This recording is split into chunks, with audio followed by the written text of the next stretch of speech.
Ready start. महोदय, भाषा विचारों की वाहिनी है।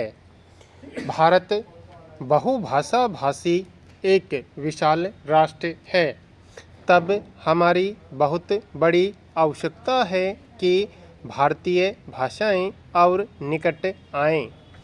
पिछले कुछ वर्षों में ऐसे आयोजनों की संख्या बढ़ी है जिनमें एक ही मंच पर विभिन्न भारतीय भाषाओं के लेखक व कवि उपस्थित रहते हैं। अच्छी बात यह भी है कि यह आदान प्रदान केवल बुजुर्ग पीढ़ी या वरिष्ठ पीढ़ी के बीच ही नहीं हो रहा है। ऐसी आयोजनाओं में युवा पीढ़ियों के रचनाकार भी भाग ले रहे हैं। साहित्य अकादमी का तो शुरू से लक्ष्य ही यह रहा है कि भारतीय भाषाओं के बीच यथासंभव आदान प्रदान हो। अब उसके आयोजनों की संख्या भी बढ़ी है और उसमें युवा पीढ़ियों की भागीदारी भी। राष्ट्रीय पुस्तक न्यास प्रति वर्ष नवंबर में आयोजित होने वाले पुस्तक सप्ताह के अंतर्गत विभिन्न नगरों में भारतीय भाषाओं के सम्मिलित रचना पाठ का कार्यक्रम भी रखने लगा है। राज्यों की साहित्य अकादमियाँ भी बहुभाषी कार्यक्रमों का आयोजन करने लगी हैं। भारतीय भाषाओं के बीच आदान प्रदान यों तो न जाने कब से चला आ रहा है, पर युवा पीढ़ियों के लोग भी एक दूसरे को व्यक्तिगत स्तर पर और रचना स्तर पर जान सकें, यह नई घटना है। भारतीय भाषाओं के बीच बहुतेरा अनुवाद कार्य हुआ है।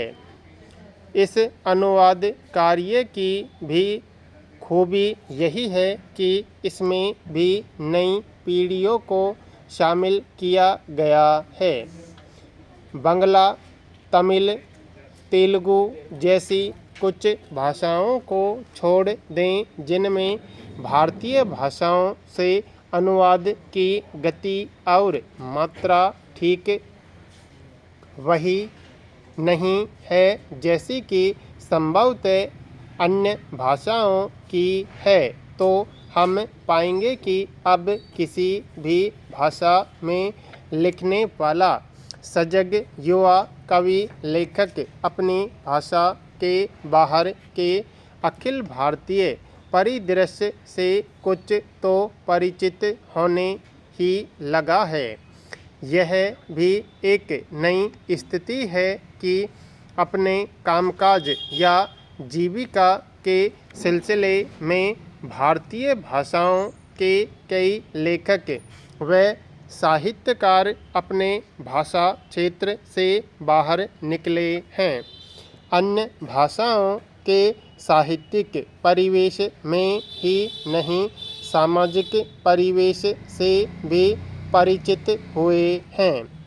यह भी एक नया विनियम है। मलयालम के सुविख्यात कवि के सच्चिदानंद जब से दिल्ली आए हैं, हिंदी की दुनिया से और अधिक परिचित हुए हैं। उनकी कविता में स्वयं दिल्ली जिस तरह आई है वह भी एक नई चीज़ है, यानी भारतीय भाषाओं के बीच आदान प्रदान के जो नए संदर्भ बने हैं। महोदय मराठी के भालचंद्र या कन्नड़ के शिव प्रकाश भी जब हिंदी के कवियों लेखकों के बीच होते हैं तो किसी अजनबी की तरह नहीं।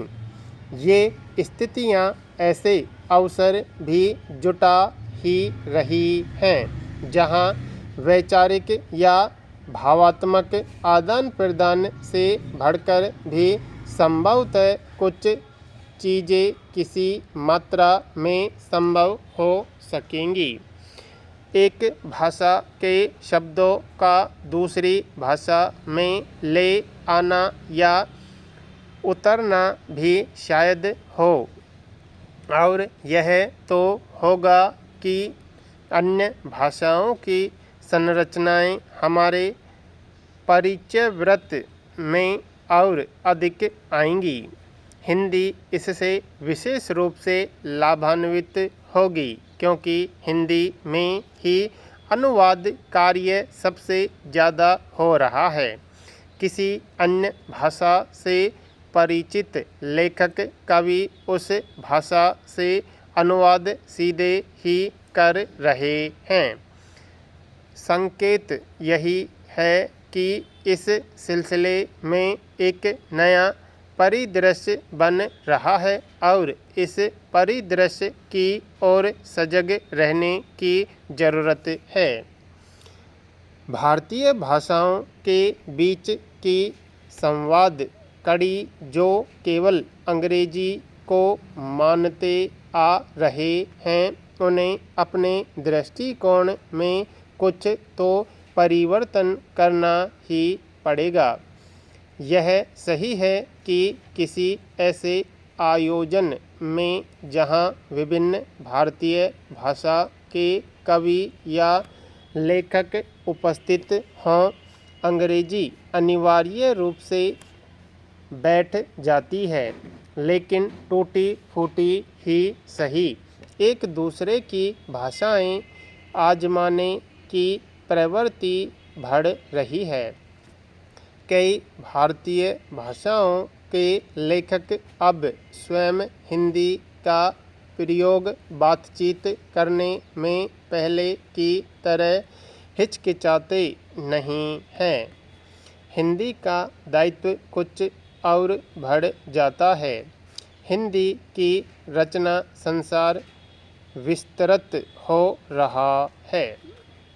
नई स्थितियों से और अधिक लाभान्वित हो जाएंगे। रचनात्मक स्तर पर वास्तव में एक अखिल भारतीय वातावरण बनने के लक्षण दिखाई पड़ रहे हैं। महात्मा जी ने अपने राष्ट्र निर्माण के लिए जो संकल्पनाएं की हैं उन्हें कार्यान्वित करने का काम हमारा है।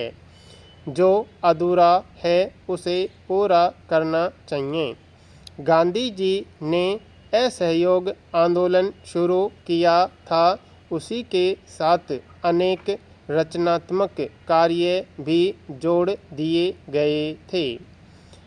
सरकारी विद्यालयों के बहिष्कार के साथ राष्ट्रीय विद्यालयों की स्थापना और उनमें अध्ययन अदालतों का बहिष्कार करके पंचायतों की स्थापना और उनके द्वारा अपनी समस्याओं को निपटाना तथा विदेशी वस्त्र के बहिष्कार के साथ स्वदेशी कपड़ा यानी खादी का प्रचार शामिल था।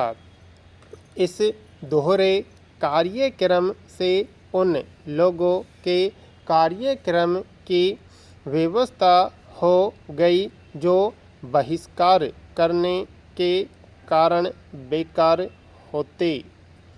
यह रचनात्मक कार्य सच्चे स्वराज्य की तैयारी थी।